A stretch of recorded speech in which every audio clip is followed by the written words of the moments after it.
What's up, Fiend Fam? We're almost to double-digit subscribers. Welcome to another video, and this one is going to be for my review of the 2019 Harley Davidson Iron 883. Many people ask, is this a good beginner bike? And I have to answer that with it depends. To me, motorcycles are tools, and you need the right tool for the job. Just as you probably never take a full-dress bagger out on the sand dunes, you probably wouldn't want to take a sport bike on a cross-country trip. Although I'm sure there are those out there that can prove me wrong on both accounts. Harley has been producing the Sportster in one form or another since the 1950s, and the Evo engine since the 1980s. Say what you will about Harley, there are few models that can claim such a pedigree. That, coupled with the insane amount of aftermarket support, and you have a canvas that can literally be turned into anything you can dream up. Cruisers are good bikes to start with due to their linear power curve and low seat height, and the Sportster is a good example of this. The 25.7-inch seat height and 49 horsepower and 54 foot-pounds of torque are quite manageable, but can get you into trouble if you're not careful. I've owned two Iron 883s, the first one for a whole 23 hours.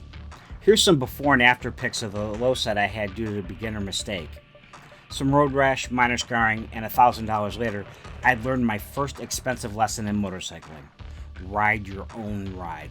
Don't let other riders or even cagers goad you into getting flustered or doing something stupid like I did.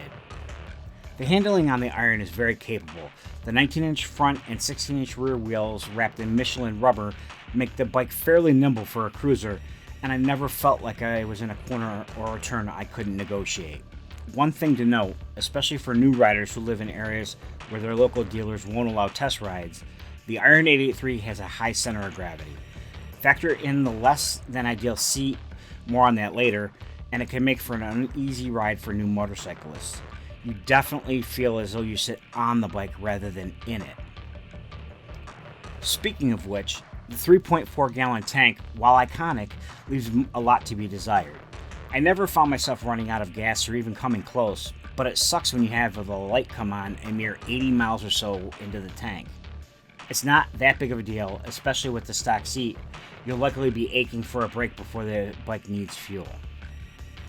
Speaking of the seat, I have 4 words for you. Get a new one. While most stock seats aren't very good, this one is particularly bad. The tuck and roll design offers classic styling, but it has no support in the rear of the seat, leaving the rider to feel like they could possibly fly off the back if they get on the throttle too hard, too fast. It also doesn't keep you planted, and you'll find yourself moving around a lot and repositioning yourself quite a bit. The mid-controls are good for new riders as they place your knees right at the sides of the tank for stability and your feet directly underneath you.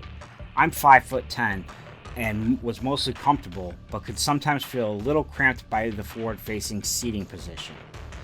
The dog bowl style air cleaner cover also got in the way sometimes, but both of those problems can be remedied by the aforementioned massive aftermarket modifications available.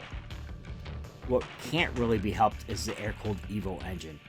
Yes, it's as bulletproof as they come, but it gets hot and stays hot. For some people this might not be a bother, but on longer rides, I found myself wishing I had a better solution. The Sportster catches a lot of flack for being a lower displacement Harley, but it's got plenty of power and torque. I had no problem getting up to highway speeds in a hurry, and could get off the line quickly to get in front of a line of traffic if need be.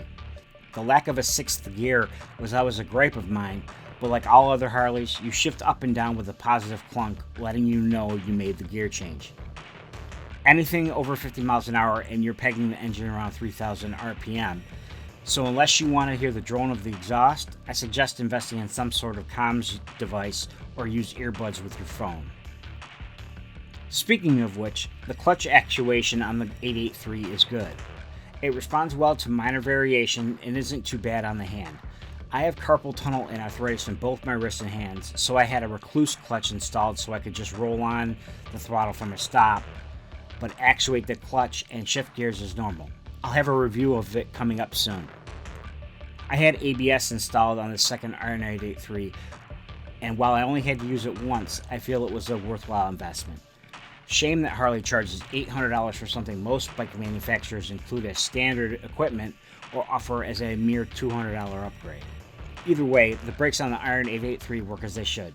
Nothing to get too excited about, but also nothing to complain about either. At a little bit over 560 pounds wet, it's not exactly a light bike. It's average for a cruiser of this displacement, so that's not too surprising. As the old saying goes, once the bike is rolling, you don't even really feel it. Being the lowest priced Harley cruiser, I consider the street line, well, street bikes, suspension is definitely somewhere the bean counters found a way to cut corners. It does a competent job, and you largely don't realize that it's there until you don't see that rogue pothole. I only hit one or two in my time with the Sportster, but they left a lasting impression.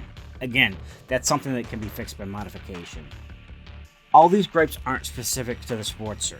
Take a look at any entry-level cruiser and you'll find the same issues and probably more.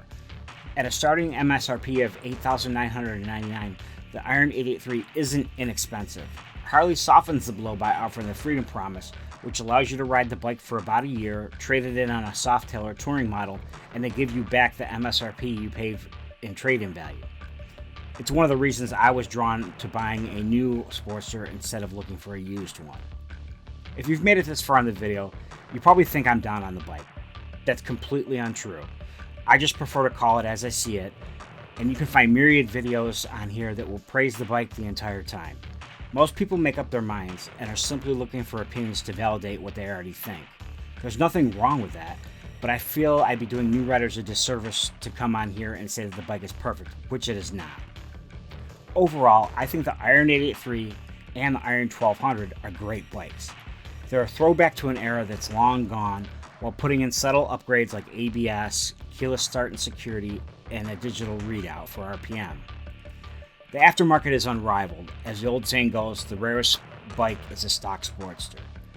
It may catch a lot of flack for being a smaller bike, but honestly, who knows where the industry would be right now if the Sportster was never created.